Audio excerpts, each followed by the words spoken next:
My name's Dan Maines. For those of you who don't know me, I teach in the Honors College, Anthropology and African Studies.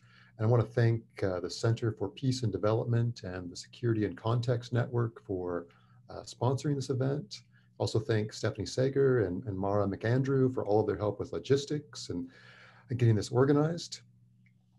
So it's really my pleasure to introduce Dr. Jed Stevenson, who's joining us from his home in the United Kingdom.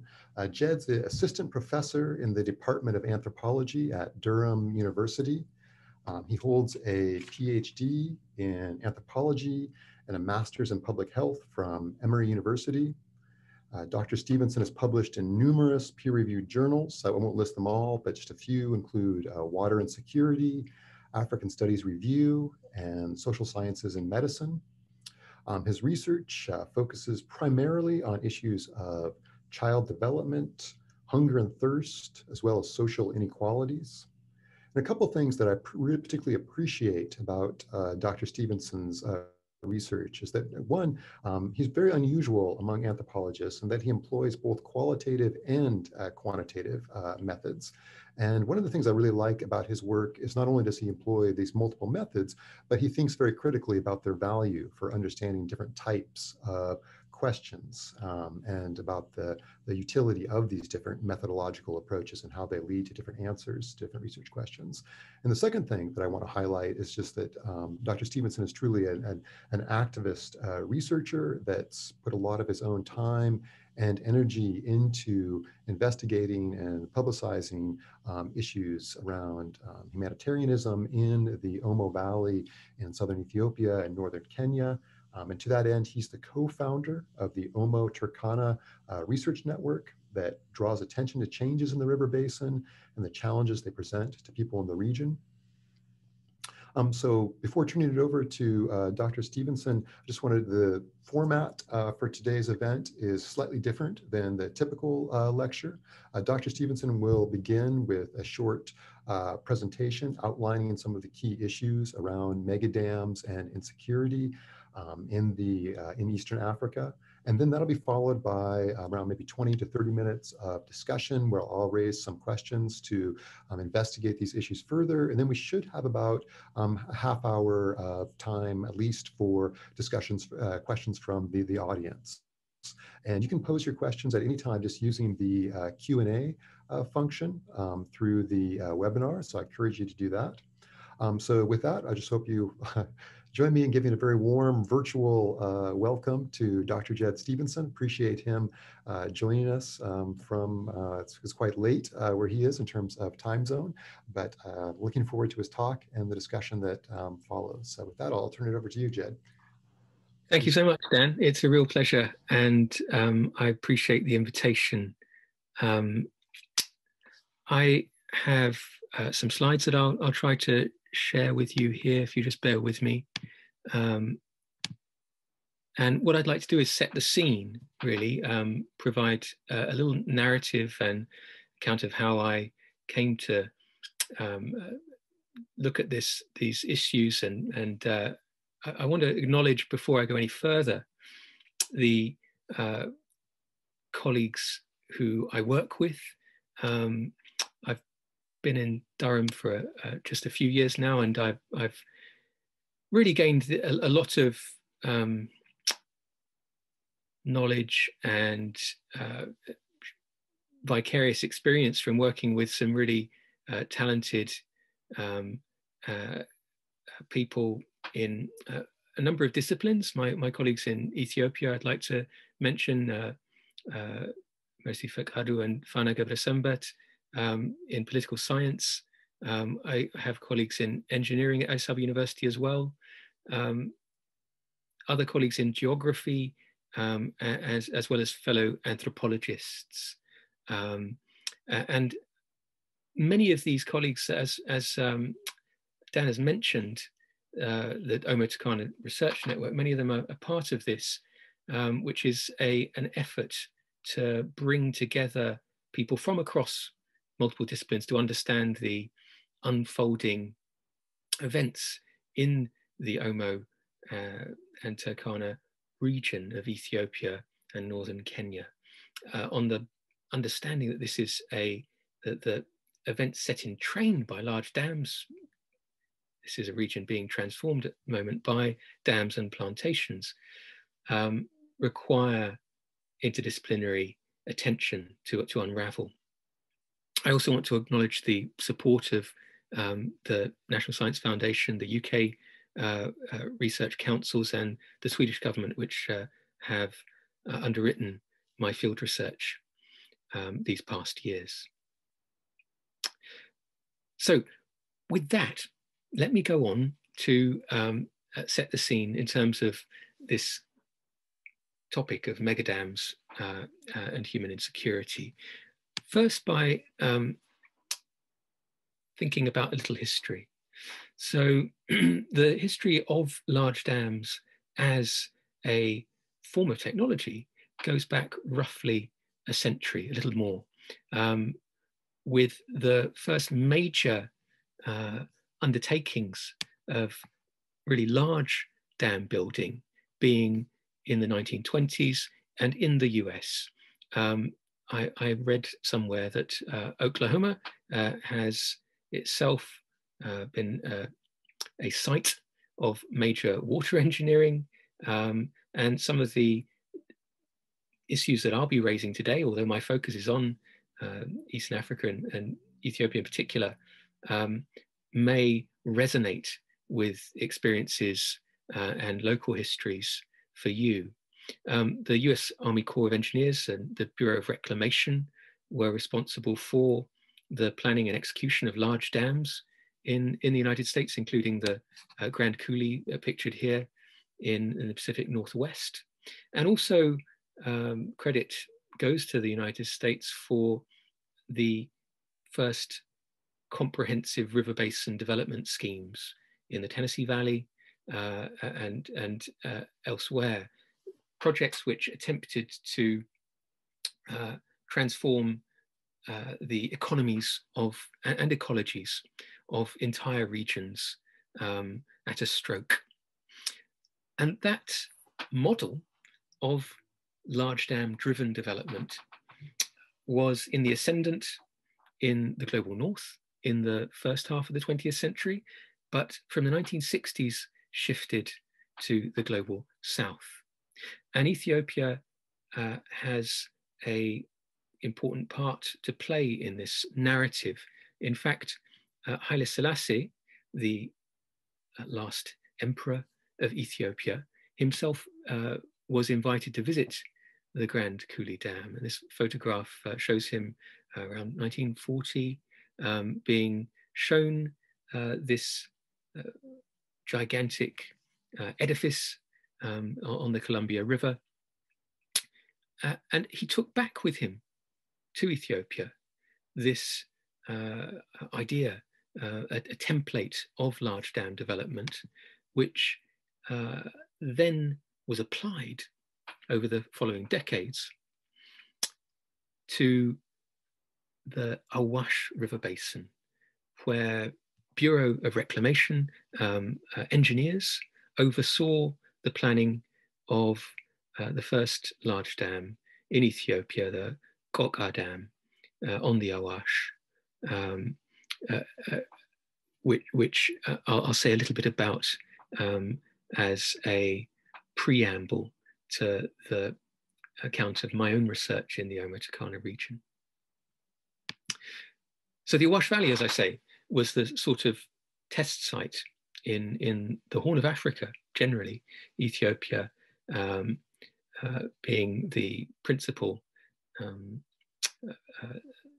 state in that part of Africa. And Haile Selassie endorsed this dam scheme, but other players were crucial to its execution, including, as I've mentioned, the US federal government and British agricultural investment firm Mitchell Coates. And one British observer at the time sang the praises of this initiative, writing that modern enterprise has found its opportunity in this Awash region, the less populated lowlands to the southeast of the country, where irrigation can turn to use what formerly seemed almost wastelands.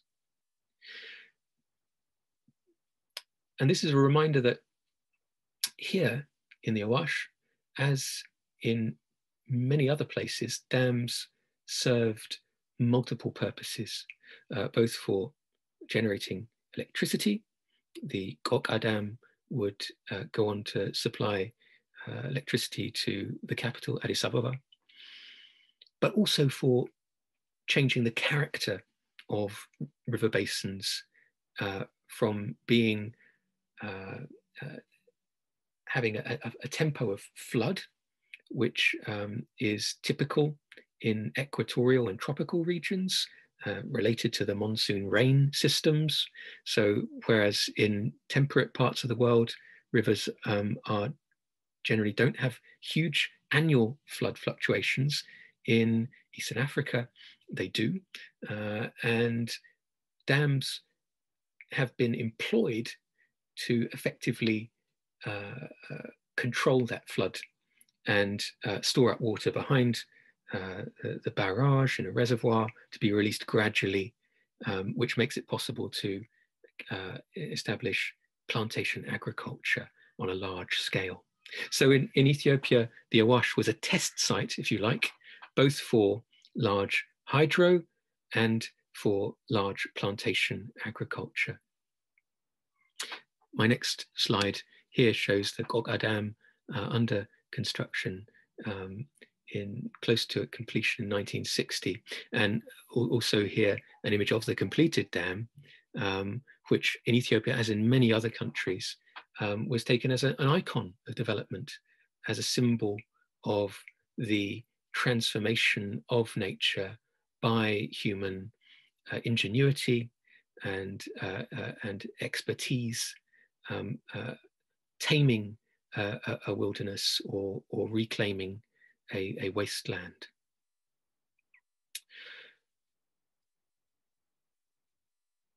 That then is the sort of normative and official narrative of dams.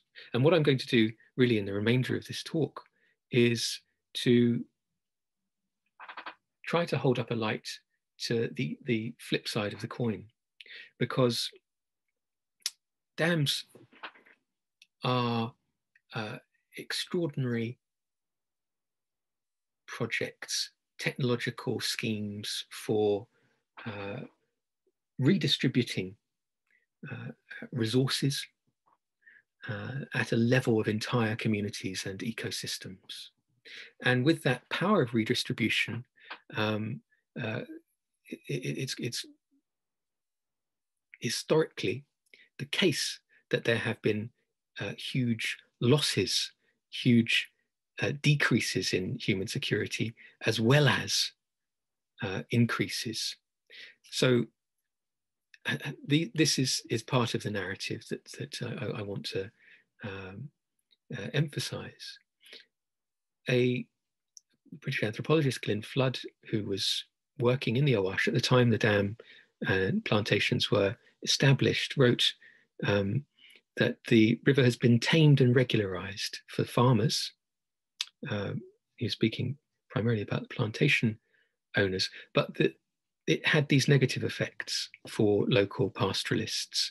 The Awash and other river valleys, lowland valleys of Ethiopia, have historically been used by cattle herders, and the flood pulse, which I mentioned, the annual rise of the river and fall of the river, was to these people not a hazard, but a gift, because it enabled flood recession farming, a technique of farming where you plant when the river is receding, and the leftover silt and water that the flood has brought allows the cultivation of staple grains and fruits and vegetables, pulses in what otherwise is in the Awash and the Omo and many other places, land that's inhospitable to agriculture.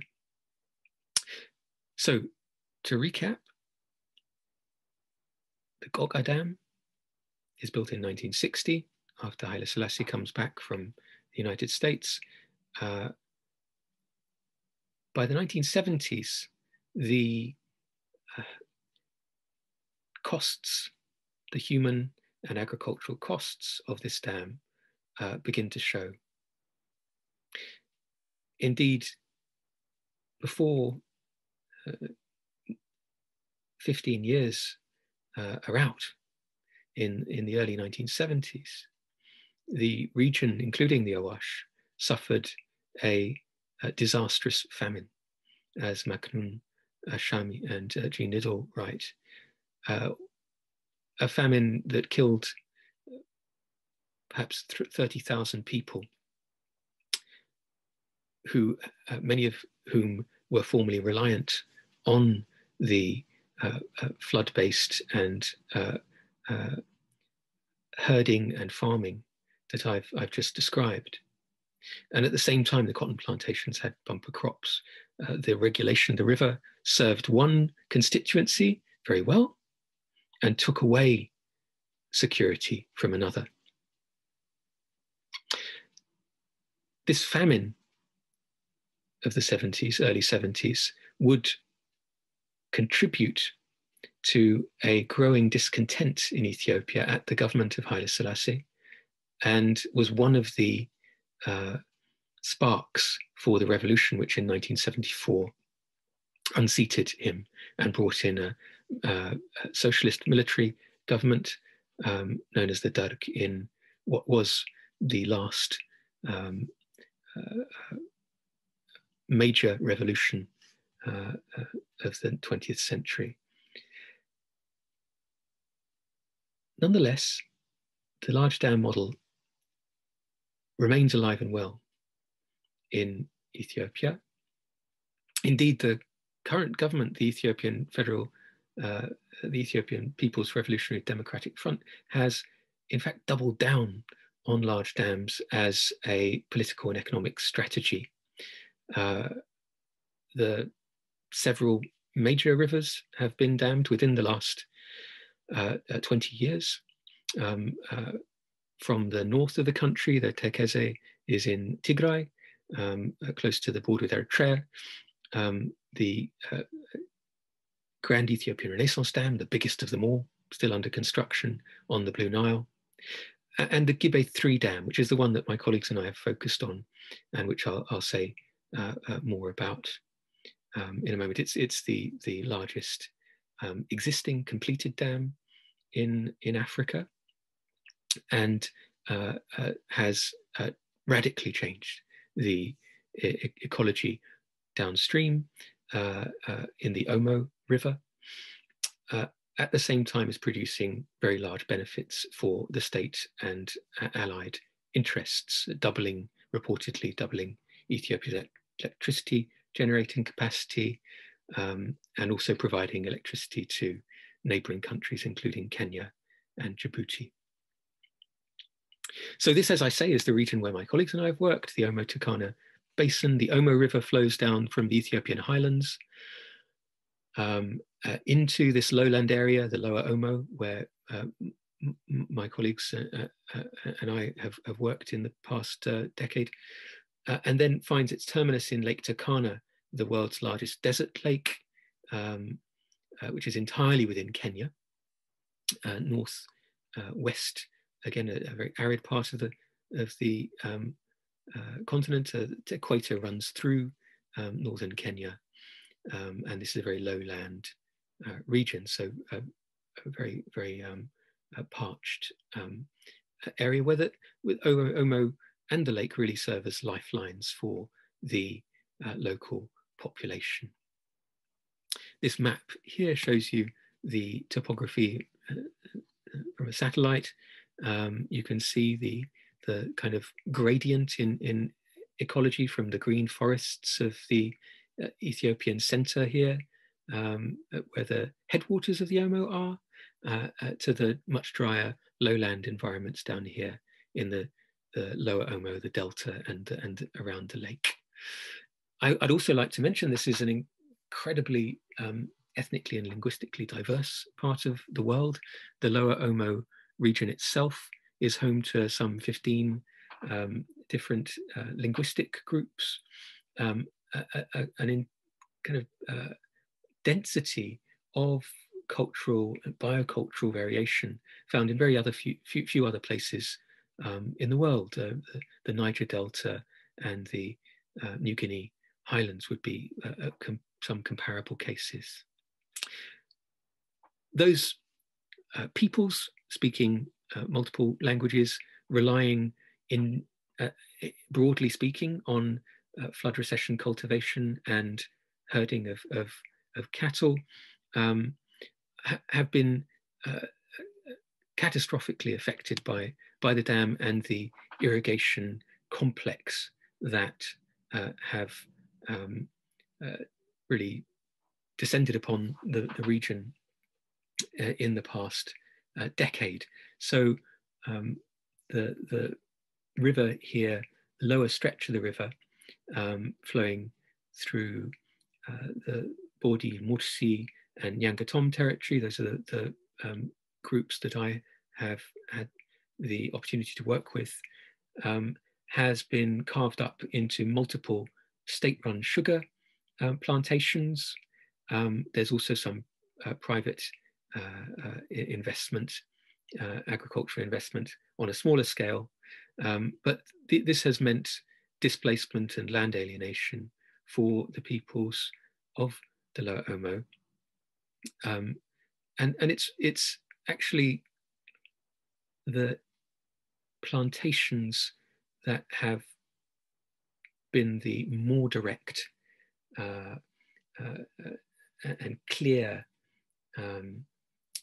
forces of change in the Lower Omo than the dam, although it's worth bearing in mind that those plantations wouldn't have been economically feasible without the river having been regulated and controlled by the dam. So I think we should probably think of them as a unit, as a kind of complex of river basin development technique.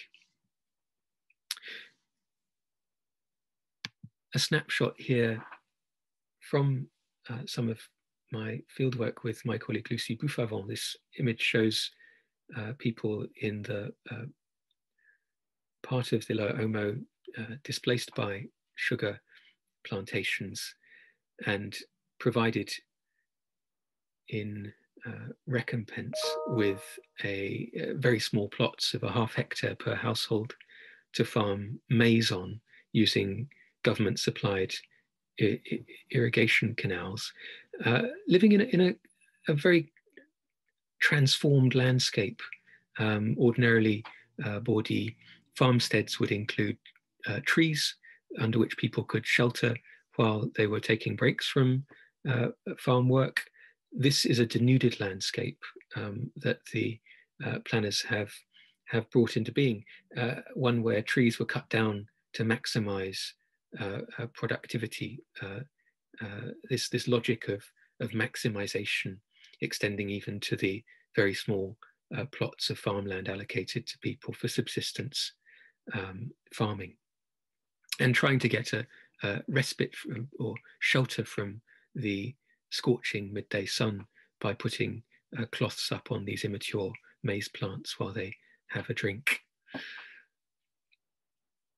I also want to mention that the further downstream areas, Lake Turkana, are under threat from these projects. The level of the lake itself has fallen by 1.5 meters since the reservoir behind the Give 3 Dam was filled. And there are projections as well by hydrologists that were the sugar plantations in the Lower Omo to succeed in expanding to the projected extent, according to government plans, some 100,000 hectares irrigated, that would lead to a fragmentation of this lake into multiple smaller bodies of water. What we do know already is that the fish of the lake have experienced a population collapse, and that's due to the end of the flood pulse from the Omo, which brought nutrients and fresh water to which their reproductive cycles were entrained. So there are some already measurable effects of the dam on the lake, and others which are more speculative, but also deserve to be taken seriously.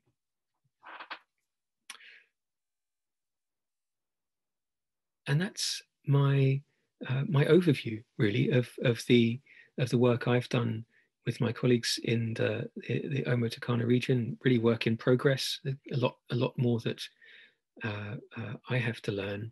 I would just finish by noting that this theme of insecurity is, I think, an important one. Megadams are one instance of ways that technological projects are redistributing opportunity to people with substantial benefits to, in the Ethiopian case, the national economy, to people at the political center, generation of export revenues from these cash crops and so on, but also very substantial costs that are liable, less liable to be seen, easier to overlook, and are impoverishing very large numbers of people. So the theme, if you like, of this, if I were to try and summarize it in a few words, is that these large dams are a Promethean technology. Prometheus in Greek mythology, the mortal who stole fire from the gods, and they are interventions in natural processes that may provide temporary benefits.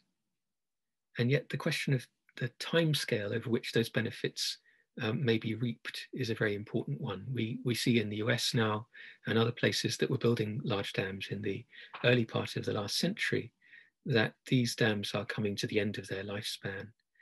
They have lifespans measurable in the region of in an order of decades rather than an order of centuries. And that's worth bearing in mind, given the very, very large trade-offs and unequal trade-offs that are involved in this form of development planning. I'll leave it there and just share my contact details and the URLs for the websites, Omo-Turkana Research Network, and my own blog here, and be very happy to continue this conversation with you. Yeah, great. Thanks so much, Jed. I really appreciate it, particularly just the way that you historicize the discussion of dams in Ethiopia, because with of course, the Grand Ethiopian Renaissance Dam on the Nile River, the Gibi 3 Dam have attracted so much attention. But I think, as you point out, this is something that goes back much farther than that, this notion of kind of transforming supposed wasteland that, as you point out, is the technology of redistribution that pushes water and other resources in different directions. So I'm going to get us started with a few different questions, and then we'll turn it over to the audience for additional questions after that. But I was hoping just maybe to start with, you could talk in a little bit more detail about your research with the Bodhi people of Southern Ethiopia, just the process of villagization that they've experienced, and what's your research kind of uncovered in terms of what have been some of the impacts on the Bodhi due to villagization? Yes, so villagization was let me provide a little bit of background for those who aren't familiar. It's an odd term to villagize, to create new villages.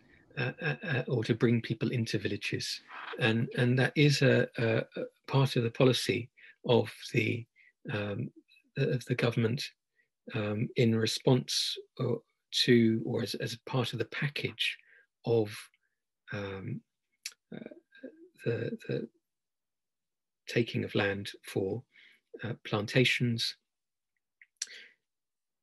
Villagization is something that my colleague Lucy Buffon and I looked at, and in the period shortly after the establishment of the plantations, we're talking 2011 to 2013, 14, there was a push to sedentarize, to make the agro-pastoralist population, whose livelihoods are premised on mobility, moving around with cattle to where forage is and water sources are available, which varies seasonally, using the river at some points in the year when they can plant there and get a harvest, bringing them into permanent settlements. So this is a villagization scheme, and originally, according to policy documents, we know that the entire population of the Lower Omo was, according to government plans, to be villagized. But you asked about the experience of villagization, and that's actually something that I myself learned a lot from looking at. When I imagine these planned villages, I imagine a grid of kind of grid framework of huts or houses, maybe tin roofs in a small area, something like a small concentrated town. But the villagization sites were not like that. They were quite spread out. The Bawdi themselves were asked to build their own houses on this site, and in comparison to the traditional way of living, the layout of the Bawdi villages, these were kind of, this felt like a wasteland, right? You got this use of wasteland by both sides to describe what they're seeing in the other's way of living, and so the experience of villagization was profoundly disorienting. People didn't have neighbors that they could call on to come over and share a cup of coffee. They had to walk a long distance to these fields. I showed you the image of the maize fields. And I think partly as a result of that, and partly as a result of conflict with other people who were resettled into the Bawdi territory in the years immediately before and after, the villagization scheme unraveled within a few years.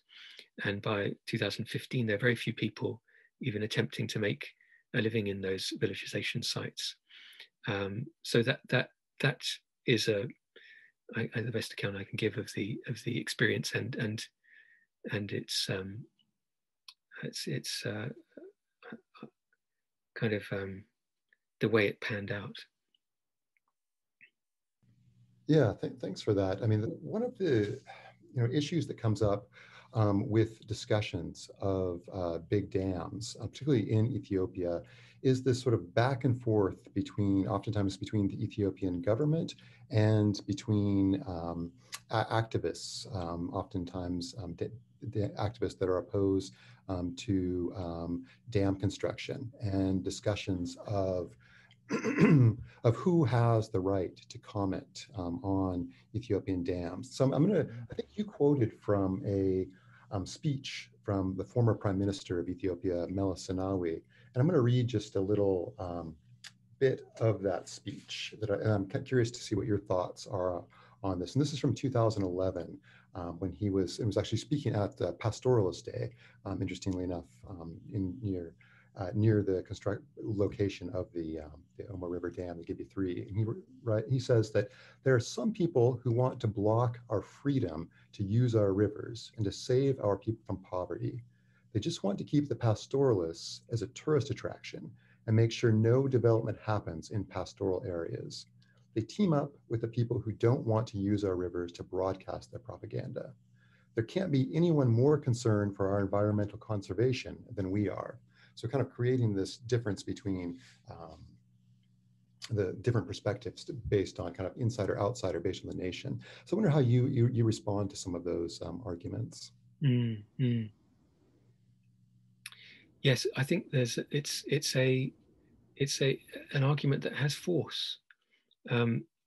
If we look at the history of the global north and its experience with dams, I've indicated some of that in the early parts of my talk.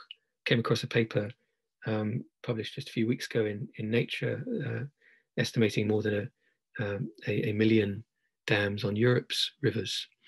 There's a strong argument there that critics from the global north, and I might be included in that category, are practicing hypocrisy. That the people who have the sovereign rights to decide on the use of these resources are those in the global south. And I take that seriously. However, I also think that the history, attending to the history of the regions in which these projects are implemented, puts this in a new light, because the question of sovereignty ought to apply equally to peoples who call these river basins home. And the calculus of planning provides them with very little opportunity to have any say over the transformation of the environments that they rely on for their vital resources. So that's my short answer to that. I also would just mention that it perhaps shouldn't surprise us that the strongest history of resistance to these forms of planning, to dams, comes from regions with the longest history of them. That there is actually an irony, but also a logic to that. Yeah, maybe just to say a little bit more about that, and maybe you could tell us, I mean, I know that's a lot to unpack here, but just because you mentioned the issue of sovereignty for the people that are living in the Omo Valley, I wonder if you can, of course, this is a big question, but say a little bit more about how some of these people, the Bodhi, the Mercy, others are situated in relationship to the broader Ethiopian state, and what kind of representation they have in that context for some of our audience who may not be familiar with that. Yes, certainly. I'll take the opportunity of sharing one more slide with you actually here. This is a picture. I apologize for the poor reproduction, but it's the only picture I've been able to find of Haile Selassie in the Lower Omo. He's the figure here in the pith helmet, and here he's visiting, as the caption says, the Dasanech people of the Omo Delta, with the governor of Gamogofa, the then province of which this region people were a part, presenting a local girl with candy while the emperor looks on. The fact that this is the only photograph is almost significant, because this was a region remote geographically and in terms of the imagination from the center, from Addis Ababa and from the highlands, which are as you know, Dan, the region where the Abyssinian state had its historic center. And indeed, the relationships of power between these regions, highland and lowland, was very marked and profound. So during the time when this photograph was taken, the region that these people are part of, Dasanech, had been subject to slave raiding until a matter of perhaps only 10 or 20 years in the past. The slave trade continued into the was banned in the 40s, But in the early years of the 20th century, there was a very large trade in slaves from the southwest, what's now southwest Ethiopia, up to the center, to Addis Ababa, and up the Nile and to the Indian Ocean trade. And this underlines, I think, the way that at that time, and this is going back only a little over 50 years, there was a very clear separation between the people who were part of the state and the people who were citizens, and the people who were subjects or outside it, even if they were within the boundaries. And this power gradient within the boundaries of modern day Ethiopia has a legacy in terms of prejudice, in terms of attitudes, civilizing narratives, and it plays out in insidious ways in how planning, development planning works. Yeah, I think just combining that with what you were saying before about dams as technologies of redistribution is a really important insight, in the sense that the way that that redistribution tends to work, I mean, it's certainly not in all cases, but shifting from populations that have very little representation in the state, that are marginalized, and to those that are more at the center, that have more power, whether that's political power, economic power, that this redistribution is not random. It tends to, and we see this pattern again and again in terms of mega dams, of sort of taking from one population and then shifting to another.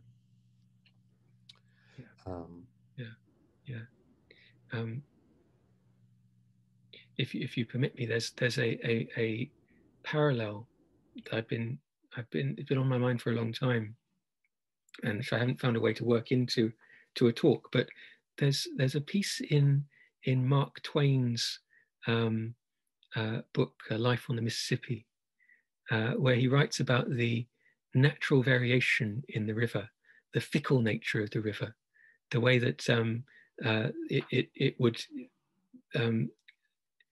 veer off in new directions and would have cut-offs at different points in time that would sometimes play havoc, as he wrote, with the boundary lines and jurisdictions between states.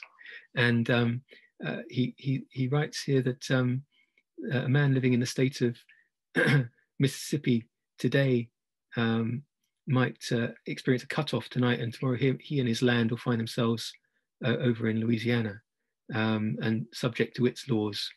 And such a thing happening in the upper river in the old times could have transferred a man from Missouri to Illinois, and transferred a slave from Missouri to Illinois and made a free man of him. And it can go the other way too. And it seems to me that in a sense, this history of master and slave that is there in Ethiopia and in many other areas of the world can be thought of as linked here to both this natural process of shifting laws, right, and then the artificial process of building a dam that effectively transfers power from one group to another or reinforces existing disadvantage. So that's something that is speaking to me. Yeah, no, that's interesting. Definitely interesting. I'm going to go ahead, because we've got about 30 minutes left. So I'm going to go ahead and start. There's actually a number of questions here from the audience so I'm going to start reading some of these questions to share with you, and curious what your responses are. So the first question is what solution would you provide to this issue, whether related to the dam's consequences themselves or something that could replace dams to establish flood control and distribute water adequately? And I think, yeah, there's another question that also addresses this issue of something that allows for the flooding to be maintained and nutrients to be kind of remain in the ecosystem. And so I wonder if you have thoughts on those possibilities. Yes, good questions. I mean, the flood control part is actually something I would like to emphasizes that for people downstream, floods were not a hazard. I mean, they were variable from year to year, but until the end of the flood regime in 2016, the floods were looked forward to, because that was an opportunity to plant and to get a harvest. Indeed, the flood was referred to as the poor man's friend, because anybody could go to the river and raise a crop in a season if they'd fallen on hard times. That's a safety net that's not there anymore. Whereas from the point of view of people from another kind of ecology, the whole association of flood is as a hazard. So that's something that is important to recognize. Alternatives, development alternatives. So one thing I would propose is that regardless of the form of the project, meaningful participation of people who stand to be affected is something that I would strongly advocate, rather than myself proposing any particular alternative technology. I'm not an engineer. I'm a social scientist. But I do think that there are hazards in general with this, with the big dam model, with the gigantic intervention model, and that the scale issue is really important. Multiple distributed dams to provide somewhat more control over water for irrigated farming would I imagine be more welcome to people in the Lower Omo. Multiple dams, run-of-river dams to produce electricity as opposed to very large reservoirs. Those are the kinds of alternatives that I think deserve consideration. Yeah, I think you can just, what you're saying, and you can see when we're talking about the Gibby 3, I believe, dam was what, 2 billion, is that right? Between 1 and 2 billion in terms of the price. Yeah. And the Grand Ethiopian Renaissance Dam is somewhere above 5 billion in terms of its cost. And when we're talking about that scale of infrastructure, that's quite simply the people that are impacted by those dams have very little voice in the interventions. And so I think what you're suggesting is that when something gets smaller, then it is more feasible to bring more voices into the process, people impacted by it, which is completely absent in these sorts of mega dams. Yes. So I've got another question. This one is interesting because it deals with some of the issues around health that can be associated. So can you comment on how the transition to the Awash River Valley as a result of the dam and the resultant agriculture and irrigation expansion has changed the state of diseases such as malaria and the chemical and other abatement procedures needed? Yes, so there is a robust body of work on malaria in the Awash that shows that irrigation associated with the dam has increased the burden of malaria there. A researcher, I believe it's Solomon Kibret at UC Irvine, has done very good work on that. And that's simply, I think, in large part a result of standing water in the canal system and it being a suitable breeding ground for mosquitoes. There's also health implications in the nutritional changes that accompany these projects. So the shift from agro-pastoralist subsistence, which is richer in dairy products than the typical diet of a agricultural labourer earning wages and requiring to buy their food on the local market. And there's an irony too there in the fact of sugar being the principal commodity product from many of these irrigated um, plantation schemes. Yeah, that's a good point about the sugar. And that also relates to another question that has been raised here that I don't know if maybe you touched on it a bit in your talk, but we can get into a little bit more depth about. So we have all this land that's being irrigated by the dams, but how is that how is that distributed? How do people, we're talking about large scale plantations, who are the owners of these plantations? How do they access that land? Was it sold? How is it allocated? What happens to the people that were living on that land prior to the plantations? Those are all really good questions. In the case of the Kuraz schemes in the Lower Omo, which is the case I know best, the land was effectively annexed by the state. The sugar plantations are state enterprises. There was no compensation offered to prior landholders, and just as in many other parts of the world where indigenous peoples are systematically, their rights are systematically overlooked. In this case, common title to land was not recognized.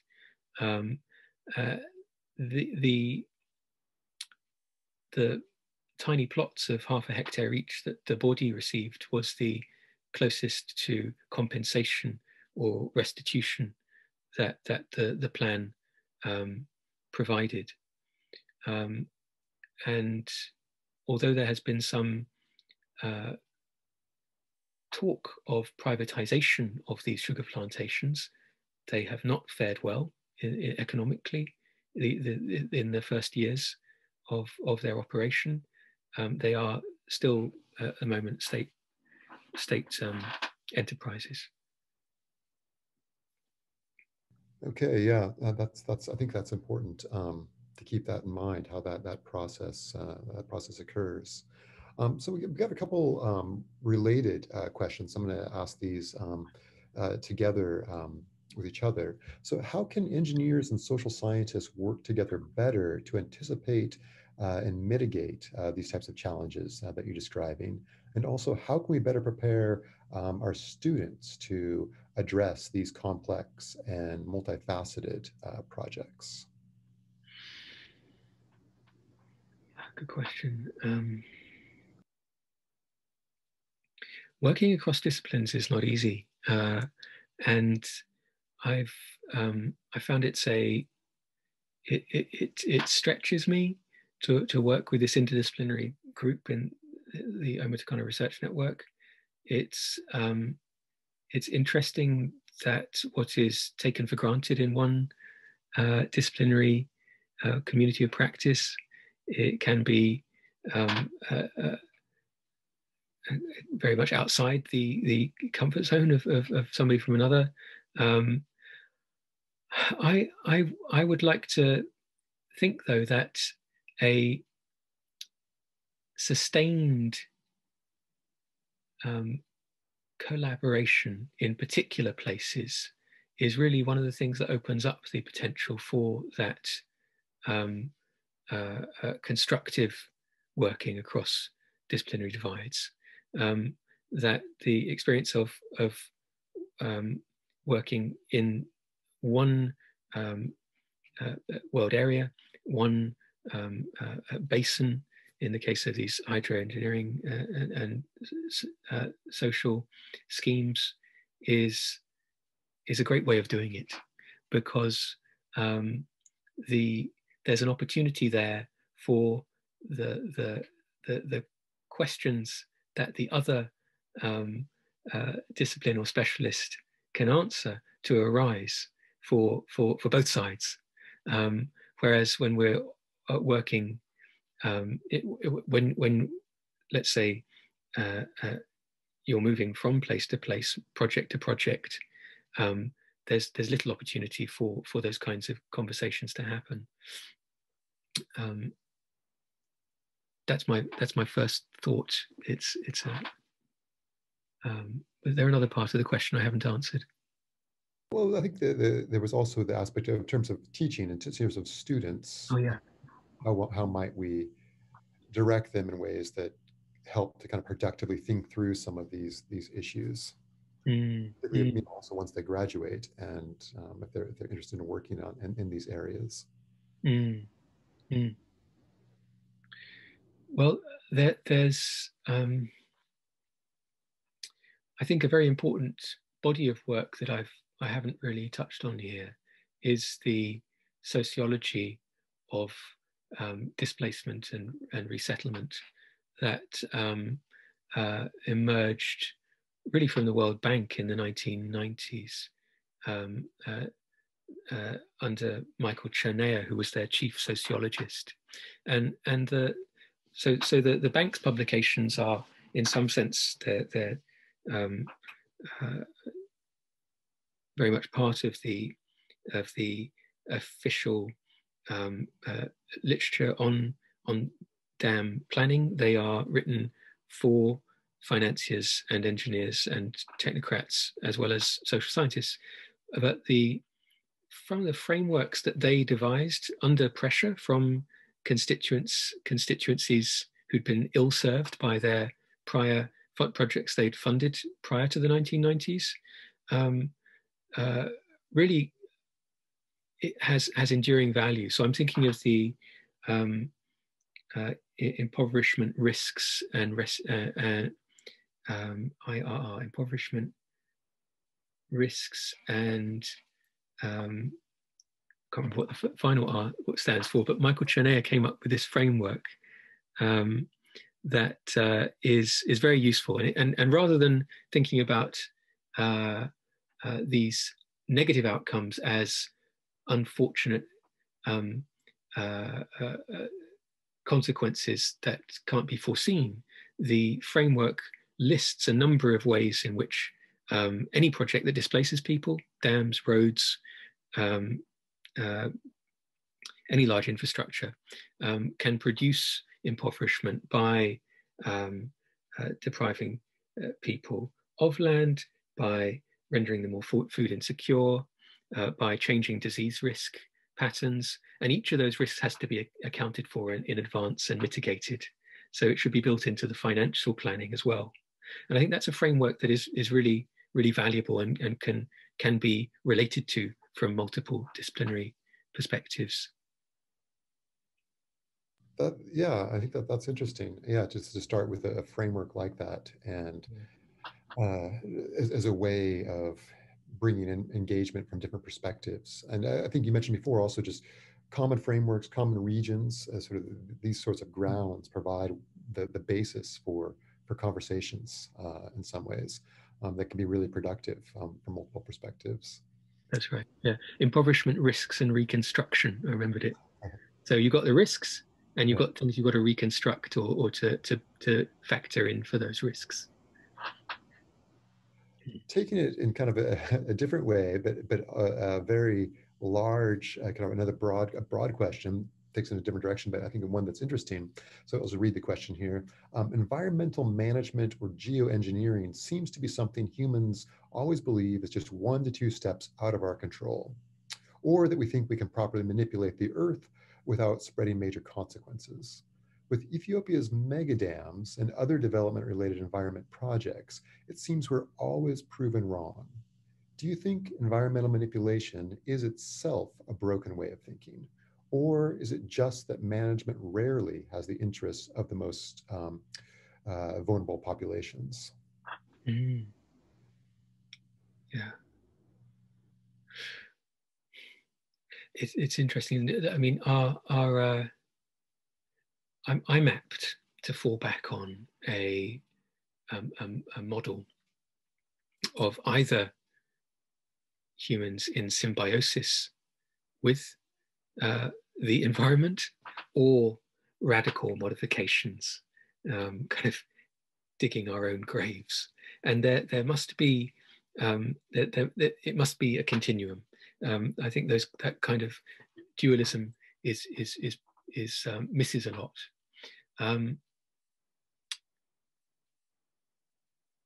On the other hand, the goal of symbiosis is very difficult to work towards, given the the state of the planet as we found it. And there's an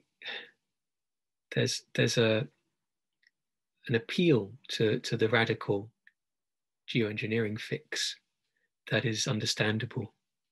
That the kind of millenarian romance of the large dam and the attraction of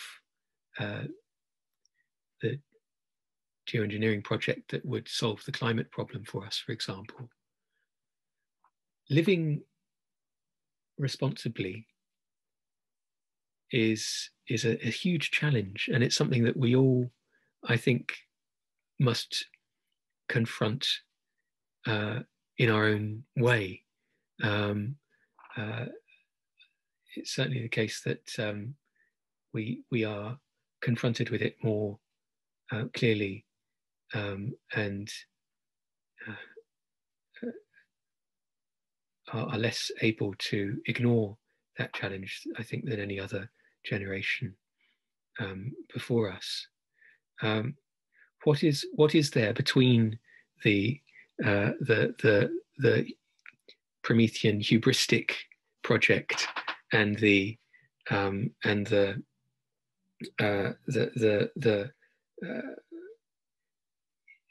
kind of eco-primitive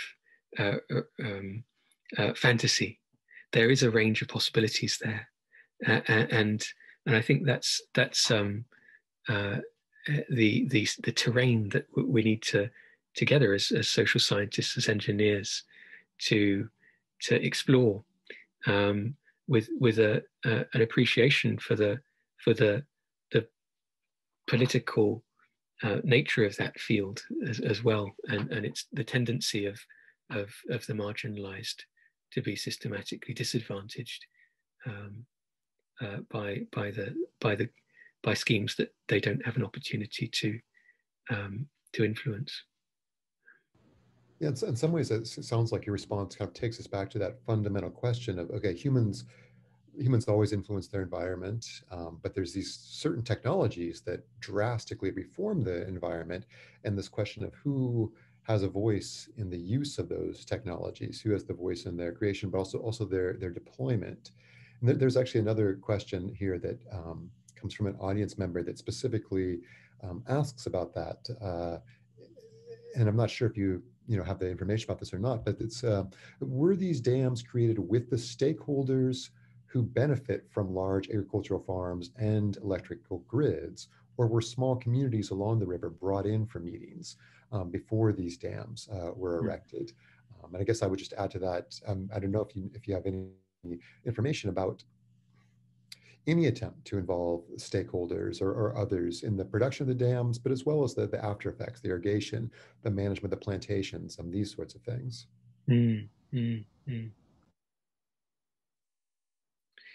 Yes.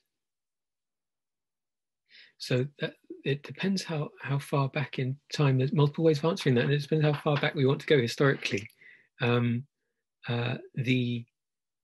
far as I know, the original planning that informed the siting of many of the major dams that the EPRDF government in Ethiopia at the moment has pursued and realized stems from this survey by the Bureau of Reclamation back in the 1950s. So including the Grand Ethiopian Renaissance Dam, that site was identified by them. That was a process carried out without stakeholder involvement. Indeed, in a world or in a political environment in which the same expectations of inclusion in planning were not there. I think either on global north or south. In the case of the Gibe 3, there's an interesting part of that question about the people who were standing to benefit from the projects, whether those stakeholders were included in the planning process, people perhaps who might benefit from electricity, who formerly were in communities without it. In that sense, I believe there's a great and enduring base of support for these dams in Ethiopia. It's not only high-level political rhetoric, but there are people downstream as well who are systematically disadvantaged.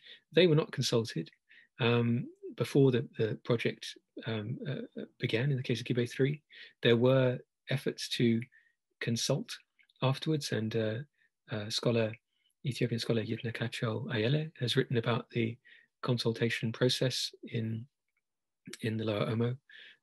These were meetings which were more to inform the population of what was happening than to get their views on its desirability or not. Indeed, the building has already begun, so it was not a part of the agenda there to see whether this should be stopped. But that's the best I can do to answer that. Yeah, no, actually, I think that's quite interesting, quite helpful to get a sense of where those discussions have happened and where they have not happened. And you mentioned of downstream impacts, and that actually takes us. I think we have time for maybe one more question here. It's an issue that you haven't really addressed yet, and particularly with the Grand Ethiopian Renaissance Dam. So the question is, you described the ecological, humanitarian effects of mega dams in Ethiopia, but what about the international and political effects? Particularly with the Grand Ethiopian Renaissance Dam, which is if people are familiar on the Nile River, that then the Blue Nile that flows through Sudan and Egypt, and the ongoing tensions between Ethiopia, Egypt, and Sudan. So I don't know if you have thoughts about that and those kind of international political dynamics and how that the implications of the dams for those. Yes. So there's a very clear geopolitical dimension to the Grand Ethiopian Renaissance Dam, the reliance of both Sudan and Egypt on water from the Blue Nile as its source in Ethiopia, the strong claims of the Ethiopian state to exploit those water resources, and the tangled history of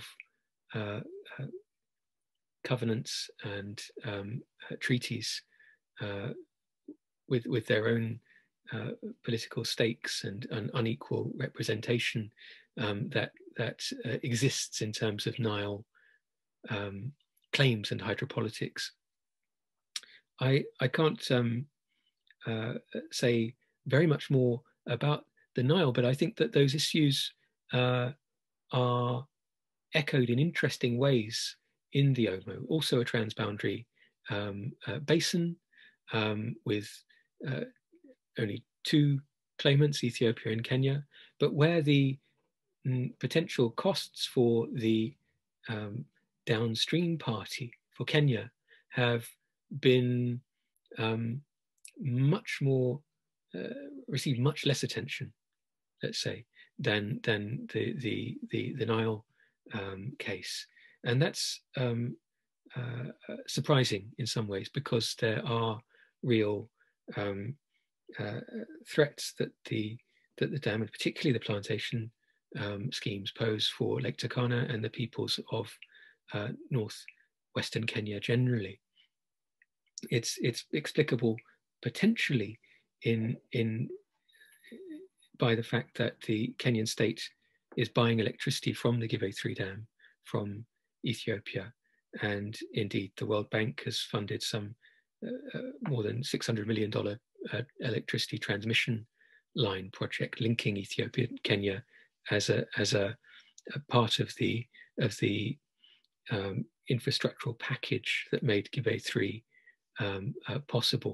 So there's a quid pro quo there. There are also issues of representation between northern Kenya and the Kenyan center in Nairobi, just as there are between northern Ethiopia and the southern Ethiopia. And in both cases, those border populations have less political voice, which I think is important. In Egypt, it's the whole of the country that receives that Nile water, and the interests of elites and people in the political center are much more clearly implicated.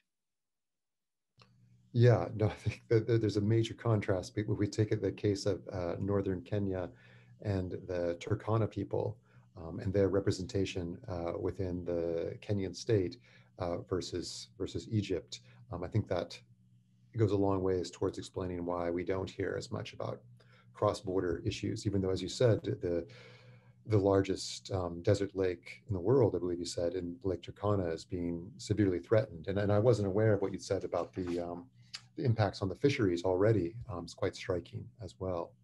And I think that helps us understand why we see cross-border tensions, lots of discussion about geopolitics in the case of one dam, but not necessarily in the other, because of the voices of the people who are being impacted by that, which resonates with a lot of the other comments that you've made.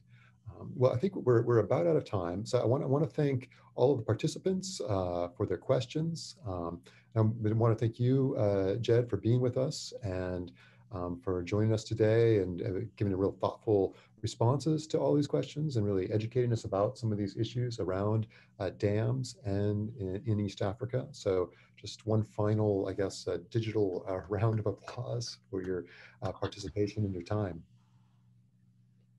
Thank you all.